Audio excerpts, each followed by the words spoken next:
Hey, what's up, guys? This is Robbie One Kenobi coming to you from my YouTube channel. And before I get to this video, I just want to apologize for not having any new content up lately. And I also want to apologize for how late I am bringing you this pay-per-view review. I've been really busy this past couple of weeks, with work and other projects I have on the side. I'm really going to work on trying to get more content out to you guys and sooner than later in the near future. And like I said, I apologize for how late I'm doing this review, but I just wanted to get to it. So I will be reviewing the 2014 WWE Hell in a Cell pay-per-view. It took place last Sunday on the WWE Network. And the funny thing was I didn't get to watch it live when it aired. I was actually working late last Sunday night, so I got to watch the first half when I came home, and then I finished the second half the next night. But yeah, I'm going to get down to this review right now. My overall thoughts on this show, I thought it was mediocre. I thought it was hit and miss. I thought Night of Champions, the previous pay-per-view, was a better show. I thought it was watchable. I was more invested in that pay-per-view than I was with this show, with Hell in a Cell, because after two really good opening matches, I felt like every other match, with the exception of the main event, I was just not interested in. I was not invested in, even if the match was good. Let's get right down to my review. We open the show with the 2 out of 3 falls match for the Intercontinental Championship. Dolph Ziggler defending against Cesaro. Great match right off the bat. It was an awesome match. It delivered like I predicted it would. I was honestly surprised at how this match was booked, because you had Dolph Ziggler get the first fall within under 5 minutes, which really surprised me. I thought maybe he and Cesaro would have gone for a good 6-7 minutes, and then one of them would have scored the first fall. But no, like less than 5 minutes into the match, Cesaro goes for a roll-up, which Ziggler counters with his own roll-up and gets the 1-2-3. Not complaining about that, because like I said, this match was great. Lots of great exchanges in the second half of this match after that first fall was scored. Cesaro once again showing his power, strength, his ability as a wrestler, and Ziggler had a good showing too. I think he's made a strong Intercontinental Champion in recent weeks. He worked on Cesaro's arm throughout the second half of this match. He did it looked like he was going for that jumping spike DDT of his, and he ended up doing an arm breaker, which I thought Cesaro countered. I thought the move was botched too, but no, he was actually working on Cesaro's arm, trying to take away the European uppercut. And there was a real cool spot where Cesaro was fighting Ziggler. Ziggler was on the ring apron, and Cesaro was inside the ring, and they were fighting. And then Cesaro actually managed to catch Ziggler in what looked like a suplex position, like if he was going to do the Rampage, Paige's finisher. And then he actually climbed up to the top of the ropes, the turnbuckle, with Ziggler still in his possession, and he did a top rope superplex. Once again, just showing Cesaro's natural talent and his power and his strength. Like I said, great match to open up the show. The end came when Ziggler hit a triple, as I like to call it. He hit a sit-down arm breaker, and then he hit a super kick and finished Cesaro off with the zigzag to retain the Intercontinental Championship. I'm surprised that Cesaro did not get a fall, that Ziggler swept this thing 2-0. I think this is once again another issue of WWE not knowing what to do with Cesaro, and now I'm really afraid that he's going to be held back because of this. I know he had a street fight with Dean Ambrose this past Friday on SmackDown. I have not seen SmackDown, and I'm a couple episodes behind on Raw, so I'm trying to catch up. But other than that, I think Cesaro did look strong even in this losing effort. He didn't go out like a chump in my opinion, although I would have preferred he got a fall and maybe made it closer in that final fall. But like I said, Ziggler retained. Great way to open up the show. 3 3/4 stars. And as always, my ratings for each match will be down below in the description box. Then we get to the first of the 2 Divas matches on the card: Brie Bella versus Nikki Bella, with the winner earning the, or let me rephrase that, with the loser becoming the winner's personal assistant for 30 days. I enjoyed this match, believe it or not. I thought this was a damn good Divas match, and I thought the Bellas gave a strong showing in this match. We had some near falls. We had Nikki performing the rack attack and Brie kicking out of that, and then Brie performing the yes lock, and Nikki getting her foot on the bottom rope to break the hold. Nikki Bella eventually won with a second rack attack after she delivered that knockout blow that helped Stephanie McMahon beat Brie at SummerSlam. And it was only fitting that Nikki won this match because, I mean, if Brie won and Nikki became Brie's personal assistant, it would make sense. It's not logical. So, yeah, Nikki Bella won, and we got a little taste of what Nikki has in store for Brie later on in the show. Nikki asked Brie to get her a smoothie. And I predicted this. It was so predictable. Then Nikki dumped the smoothie over Brie's head and told Brie to make her another one. You know, it's like what I remember from the John Cena Wade Barrett program where Cena had to join Nexus. I mean, predictable stuff like that. But I'm still interested in seeing how the rest of this Brie as Nikki's personal assistant, this angle, how it goes from there. But yeah, I thought this was a damn good Divas match. And I'm giving it 2.25 stars. I'm not going to give all the star ratings. Like I said, they'll all be below in my description box. So here's where the show, in my opinion, started to lose interest. Here's where it started to go downhill a little bit. Next was the tag team championship match between Gold and Stardust and the Usos. Gold and Stardust were the defending champions. I thought this was a good match, but I think the Night of Champions match was better. I was more invested in that because of the whole unpredictability and surprise of Gold and Stardust actually winning the tag team championships.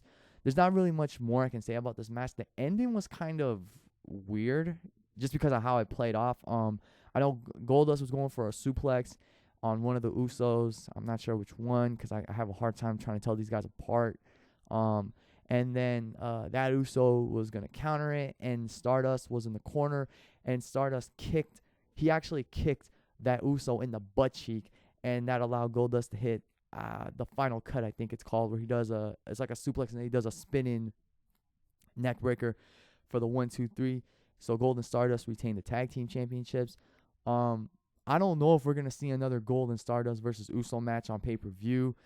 I really do think that WWE, needs to bring some more tag teams to the main roster, particularly the Ascension, Victor and Connor, and the Lucha Dragons from NXT. I definitely would love to see those two on the main roster and see them feud with Gold and Stardust and the Usos as well, because I can't really think of another notable tag team that can go after the tag team championships.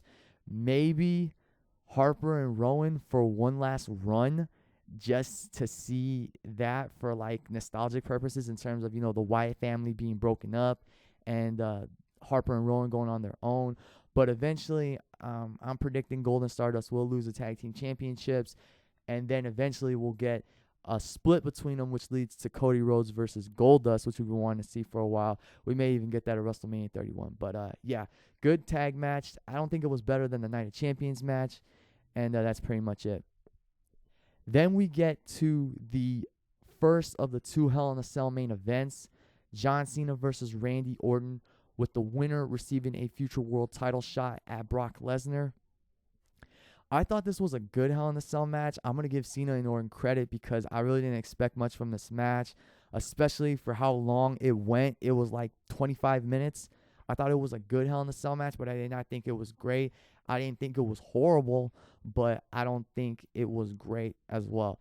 There were some good spots. I did like the spot where Cena went for a shoulder tackle and Orton hit him with an RKO. But the problem with that moment was Cena kicked out way too early. I mean, ref goes 1, he's going to go 2, and then Cena got his shoulder right up. And that took away from the moment a little bit, in my opinion, because Cena didn't sell that move. He didn't sell it the way he should have. And then we had a similar situation where Orton kicked out of the attitude adjustment, and he kicked out real fast. I mean, that was a problem with some of these matches on this show, was that there was the wrestlers weren't selling certain false finishes the way they should have sold them, like with Cena and Orton. And there was a moment in the Rusev match where he kicked out too early from a certain move, and I'll get to that later. But yeah, like I said, I thought the match was good. I was rooting for Randy Orton because I really wanted to see Randy Orton versus Brock Lesnar for the WWE World Heavyweight Championship. But unfortunately, it's not going to happen because John Cena got the win in a finish that was pretty predictable. You know, Cena brought a table in. He set it up. He tried to put Orton through it. Orton countered. They're fighting on the top rope, on the turnbuckles, and then Cena with his strength did an attitude adjustment through the table and got the 1, 2, 3. So we're going to get Cena Lesnar one more time. And all I have to say about that is, while I did want to see Cena and Orton or Cena and Lesnar in the cell to ultimately bring their feud to an end, if they're going to do Cena Lesnar one more time, in my opinion, it should be last man standing. It needs to be a straight up street fight where they can just beat the hell out of each other. Because I don't want to see a Brock Lesnar, John Cena, just traditional wrestling match. The storytelling they did at SummerSlam with Cena just getting mauled and dominated, that was brilliant. But if they're going to do Cena Lesnar, I think last man standing is the way to go, because then it can be like the final chapter between these two. Because Cena still has a gripe that he was probably going to beat Brock Lesnar at Night of Champions had Seth Rollins not interfered. And now this is his chance to ultimately slay the beast. And Brock has his own gripe because he's got to go out there and prove that, you know, his first win over Cena was no fluke. You know, I'm not saying that Brock Lesnar was a fluke and all, but yeah, they each have their gripes, and I think last man standing is the best way for those two to ultimately determine who is the better man. Unfortunately, we're probably not going to get it until Royal Rumble. And with that said, and with this rumor going around that the Elimination Chamber pay-per-view may be cut, I don't know if we're going to get a Randy Orton-Brock Lesnar world title match. I'd still like to see Randy Orton versus Brock Lesnar in the future, but I think there's more interest in it if the title's on the line. And one last thing I want to say about this match. I'm really surprised it didn't main event this show, especially with the way that the announcers were praising John Cena for his performance and the way that Cena had his post-match celebration. I mean, they made it sound like Cena went to hell and back and he had the fight of his life and he overcame all the odds. So, you know, props to WWE for putting that match in the middle of the card and letting Dean Ambrose and Seth Rollins get to main event the show. So, good Hell in a Cell match between these two. I give Orton and Cena credit for giving us something different, but I don't think it's the best Hell in a Cell match. And, you know, it is what it is. So, like I said, yeah, I give Cena and Orton credit for putting on a good Hell in a Cell match, and I was surprised with how good it was. I just think it should have been shortened. I mean, 25 minutes, that's crazy, you know, for a Cena-Orton match that we've seen plenty of times. Then we move on to the United States Championship match, the Miz challenging Sheamus. And this match was whatever. It was decent. I really didn't care for it. I only really cared about Damien Mizdow. That guy was friggin' hilarious on the outside. He was a lot of fun to watch, especially at the end after Sheamus retained with the bro kick when both guys were laid out. They were laid out in the middle of the ring, and Sheamus picked up one of Miz's arms, and Mizdow picked up his corresponding arm. So it was like this ventriloquist act, and then they did the YMCA. So yeah, that in my opinion was better than the match itself. That was the highlight of that match. And you know, I hope Damien Mizdow gets something big out of this because the fans are starting to rally behind him, and I'm starting to rally behind him. You know, I never was really a Damien Sandow fan, although I know he's a good performer in the ring. But with his Damien Mizdow gimmick, I think he can get over bigger. So I hope WWE can do something really good with him, and I hope they don't drop the ball with this gimmick. Then we move on to Rusev versus The Big Show. This was a decent big man match for what it was. I did like how they tried to go technical. I think that was unique for a big man match. And what I mean by that was, you know, they had Rusev work on the Big Show's legs because he knew that if he was going to beat Big Show, he had to cut Big Show down. So he did I forgot if it was a drop kick to the knee or a chop block or something. But yeah, you had Rusev work on Big Show's leg, and then you had Big Show counter the accolade with a really cool variation of the lasso from El Paso, which was one of Eddie Guerrero's signature submission moves. Yeah, that was pretty much it. That was pretty much it in terms of the match. I thought that was unique to see that in the big man match. But other than that, Rusev won, like I predicted.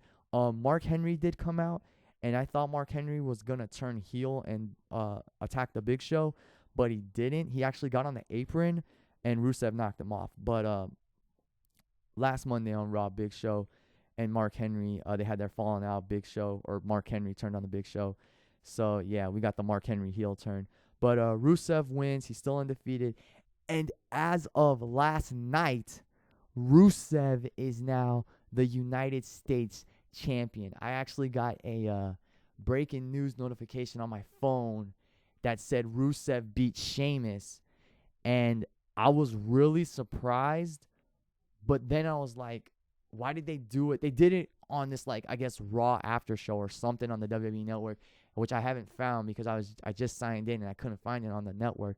But other than that, yeah, I was really surprised that I found out Rusev beat Sheamus for the United States title. I mean, I was predicting it was going to happen at Survivor Series, and I think it should have, because that's a bigger stage for Sheamus, for Rusev to get quite a career-defining win, a breakout win, so to speak.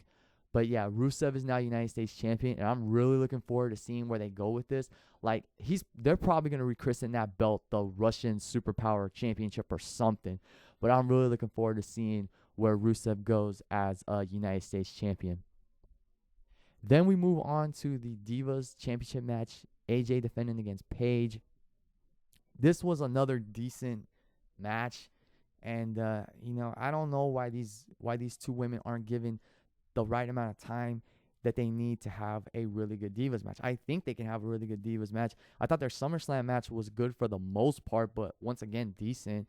And if you go back to my Night of Champions review, I said that if AJ and Paige were going to be trading title victories, that I wanted to see a best-of-5 series. But if they're just going to be given like 5 minutes to have a match, if each of their matches is only going to be like 5 minutes or less, I don't want to see a best-of-5, because I feel that the best-of-5 series should ultimately establish both competitors as, true, I guess, forces to be reckoned with in the WWE. Or no, you know what? Let me rephrase that. I think the best-of-5 series should be used to establish both competitors as strong competitors, as potential faces in the company. I guess in the case of AJ and Paige, it should just demonstrate that the Divas are just as hardworking as the men, and they can have, really good matches. That's just my opinion. So I don't know if I really want to see a Paige or AJ not a best-of-5 series. I don't think we're going to see it, because Paige is now feuding with Alicia Fox. She beat the hell out of Alicia last week on Raw, and their feud spilled over to that Halloween Battle Royal this past Friday on SmackDown. So, yeah, it looks like we're going to get a Paige and Alicia Fox feud. And speaking of SmackDown, Nikki Bella is now the number 1 contender for the Divas title. So we're going to get AJ and Nikki, and that's most likely going to happen at Survivor Series. And Nikki is probably going to win the title with assistance from Brie. Or, and I just thought of this right now, maybe Brie's going to inadvertently cost Nikki the match, because I think around the time Survivor Series happens, that 1 month for Brie as Nikki's personal assistant is going to come to an end. I may be wrong though, but other than that, decent Divas match. And I honestly thought going in the night a Hell in a Cell, we were going to see AJ versus Nikki, because AJ was the one that eliminated Nikki from the triple threat match that allowed AJ to win the Divas title at Night of Champions last month. So I'm looking forward to seeing what Nikki and AJ, what they can put together with this feud. Then we get to the main event. And this is the match everybody was looking forward to seeing. Dean Ambrose versus Seth Rollins inside Hell in a Cell. Now, this Hell in a Cell match, in my opinion, delivered, but also underdelivered. I thought it was very good, but I thought it could have been better. And the reason I say that is because it was only given less than 15 minutes. John Cena and Randy Orton were given nearly 30 minutes. And their Hell in a Cell match was not even as significant as Ambrose and Rollins. What I think WWE should have done was made Cena and Orton like an 18-minute match, and then those extra 7 minutes could have gone to Rollins and Ambrose, because they had the more significant Hell in a Cell match. They had the more significant feud. Their match was fitting of a Hell in a Cell. Other than that, I thought the match was very good. It was very entertaining. I was friggin' pumped for it because it had that true Hell in a Cell feeling. I mean, you had Dean Ambrose go into the ring, bring out a bunch of weapons, and then climb to the top of the cell to start the match, a la Undertaker Mankind from King of the Ring 98. Then you had Seth Rollins, like the heel he is, send the Cruiserweight division up the cell to try to stop Ambrose, and then Rollins climbs up the side of the cell to try to sneak attack Ambrose, and the fight goes on from there. I mean, you had some really sick table spots, including the one where Ambrose and Rollins were hanging from the side of the cell, and Ambrose performed a series of headbutts, and they both fell through the announcers' tables. I mean, you got a holy you-know-what chant out of that. They were getting carted off on the stretchers. Ambrose is like, to hell with this.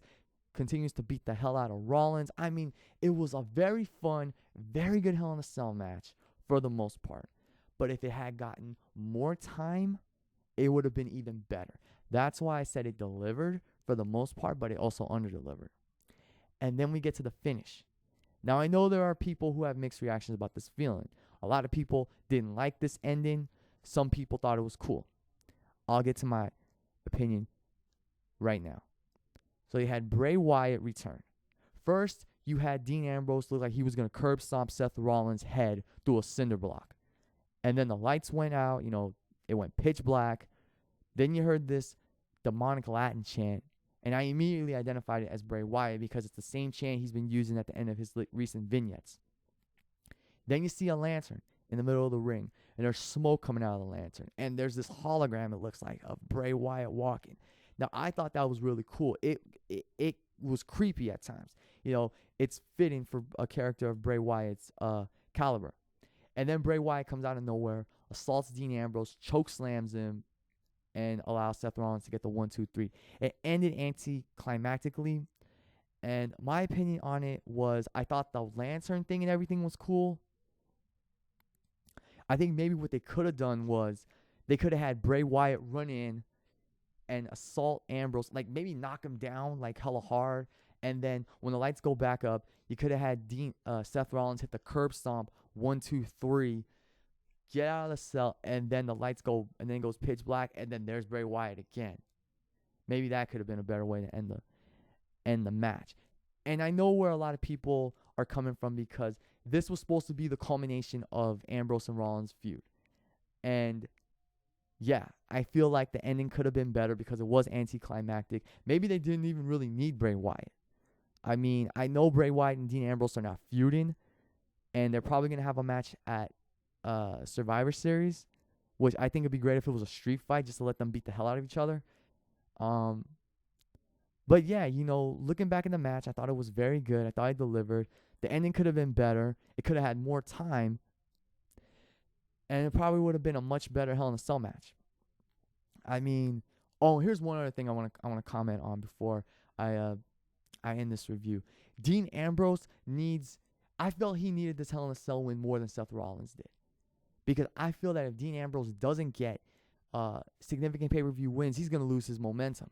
Don't get me wrong, he's over with the crowd, but he needs more pay-per-view wins if he's going to be established as a main event player and a future World Heavyweight Champion.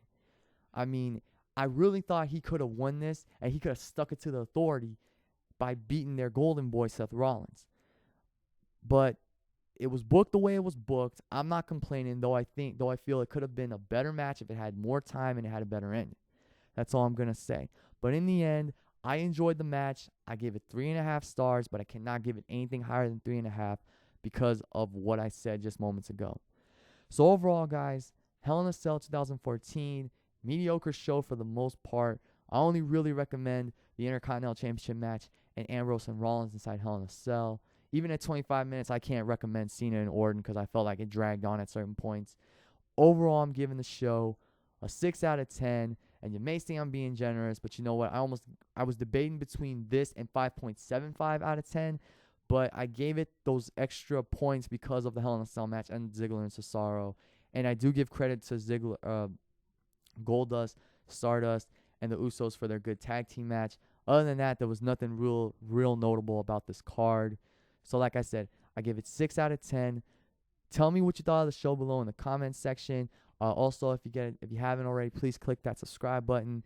And like I said, guys, I'm going to try and do more videos in the future sooner, and I'm going to try and do these pay-per-view reviews as soon as I can, because I'm not always guaranteed to have Sundays off with my work, or be off in time to catch the pay-per-view live and then do the review the same night.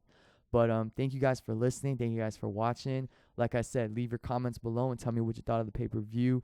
What do you think of Rusev winning the United States Championship? Spoiler alert if you haven't watched Raw.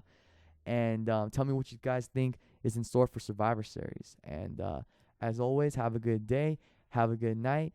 And I will see you all later for another video here on my YouTube channel. Robbie1 Kenobi here, signing off.